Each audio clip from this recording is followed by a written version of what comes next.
a story time about how Make-A-Wish screwed me over. So I got a Make-A-Wish back in 2007. It didn't get granted until 2009, until after my surgery that I wasn't supposed to survive from. So of course, being a Jonas Brothers fan, a hardcore fan, and a Miley Cyrus fan, I wished to be able to meet them. I get to make 3 wishes, and you can't wish for money, you can't wish for houses or anything, but if you want to meet a celebrity, which is really common, if you want to meet a celebrity, you're able to meet them. So I said I wanted to meet Miley Cyrus as my first wish, I wanted to meet the Jonas Brothers as my second wish, and then the third one I was like, okay, I don't know what else to think of, so they're like, why don't we take you on a cruise to Mexico? I was like, okay, that's cool, something tropical, I'm down. When it came down to them deciding which Make-A-Wish for them to grant, they told me that the Jonas Brothers do not do Make-A-Wish. They also told me that Miley Cyrus does not do Make-A-Wish, and therefore they cannot grant my wish to meet the Jonas Brothers or Miley Cyrus. So they were going to send me on a cruise to Mexico. But this is where it gets messed up. Instead of sending me to Mexico, they actually sent me all the way to Canada in the middle of winter. I did not realize it until we got there and I packed for a tropical cruise. No one told us about the plans changing or where we were going until after we were out of the US completely. And so I stayed on the boat and I got super sick and it was a horrible, horrible experience. I never want to take a cruise again because of that. But here's how I met the Jonas Brothers, and here's how I was able to have my own Make-A-Wish due to my father spending thousands of dollars on tickets for me and my friends to meet the Jonas Brothers before I have my 36th surgery, which was a guinea pig surgery. I wasn't supposed to survive, but I did. So, February 8th, 2008, the Jonas Brothers performing here in Colorado. I got 5 tickets that my dad purchased. I have 1 ticket for me, 1 ticket for my friend Ashley, 1 ticket for my friend Lacey, rest in peace, and 1 ticket for my friend Rebecca, and then, of course, a ticket for my dad. Ashley and Lacey dropped out last minute, that's why I had 2 extra tickets. Now, these tickets are expensive. They're meet and greet, front row, like the whole 9. Like, my dad made sure that I was going to get my wish, regardless of Make-A-Wish and their problems and issues that they have to deal with.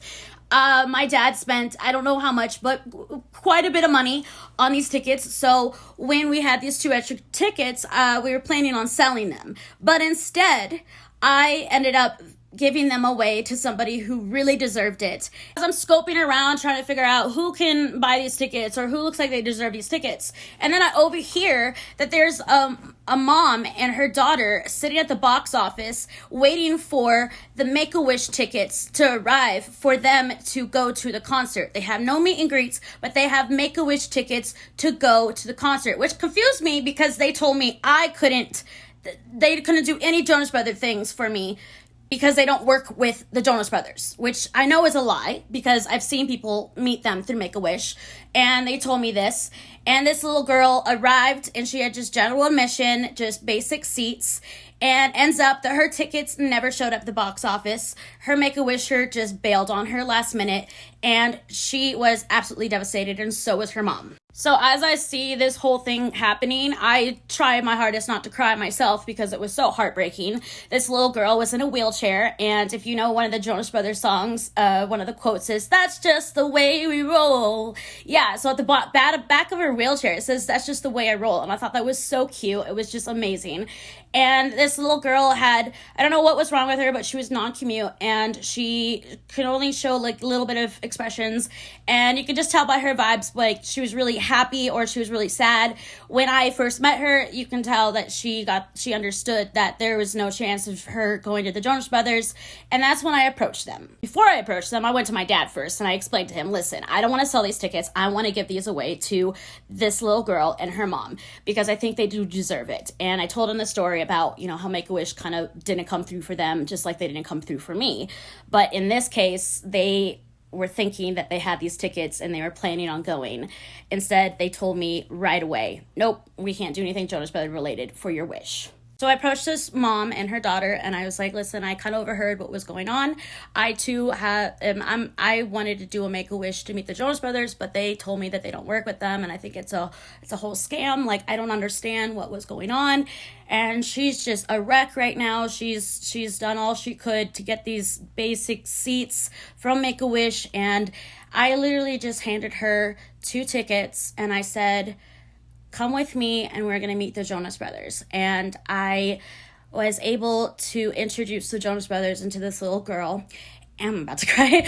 And it was just the most magical thing. And I wish I can do that for everybody. I wish I can just help out everybody, because that was just, and ends up this little girl, she ended up passing away 2 weeks later.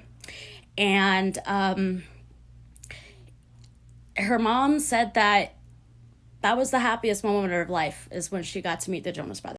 So I am here today. I'm 33 years old, and I am one of the longest living survivors with my health condition called Conradi-Hernemann syndrome.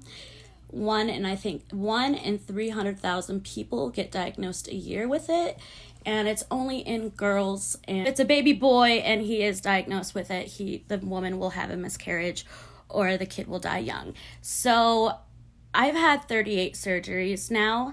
I spent my 18th birthday in a coma. That surgery that I had was February 25th of 2008. That Jonas Brothers concert was February 8th of 2008. And my 18th birthday, was February 27th of 2008. And I spent my 18th birthday in a coma. I ended up waking up from that coma miraculously a month later. And A Little Bit Longer by Nick Jonas from the Jonas Brothers came on, and that was the first thing I heard when I woke up was, "Got the news today, doctor said I had to stay a little bit longer and I'll be fine." So I've been to every concert of theirs in Denver since 2008, and I will continue going to every concert of theirs. I will be at the Denver, Colorado show on September 14th at the Ball Arena. So if you see me, just say hi. I love meeting new people. I made a whole bunch of bracelets. So if you have any bracelets and you like to trade, I am so down. So I made a whole bunch of them, like arms are covered. I love meeting my little Jonas sisters. I'm going there by myself. I am going with friends, but I'm sitting by myself. I always meet new people every time I go to a Jonas Brothers show, and they're lifelong friends. I'm still friends with people I've met at the show 14 years ago. So it's a family, and if you're going to the show alone, you can do it. You're not alone. You're with 20,000 other people.